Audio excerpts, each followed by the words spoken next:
আজকে পড়াশোনা করতে পারিনি ঠিক মতো, পড়ি নেই বললেই চলে। কেন যে এরকম হচ্ছে বুঝতেছি না।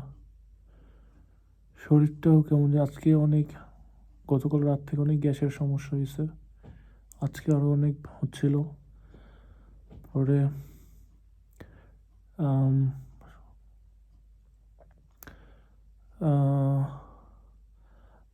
সন্ধ্যার সময় হাঁটতে গেছিলাম, শরীরের অবস্থা খুব একটা ভালো না, একদম জং ধরে গেছে শরীরে, হাঁটাহাঁটি খেলাধুলা একদম বন্ধ করে দিয়েছিলাম। তো তো আজকে একটু মাগরিবের পর হাঁটছি, গ্যাসের সমস্যা হচ্ছিল, এটাও ঠিক হয়েছে একটু হাঁটার কারণে। আর আর হচ্ছে এশার নামাজের পর ব্যাডমিন্টন খেলছি।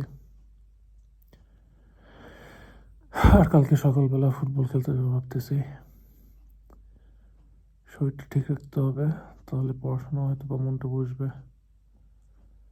ইনশাল্লাহ কালকে থেকে পড়বো ভালো মতো।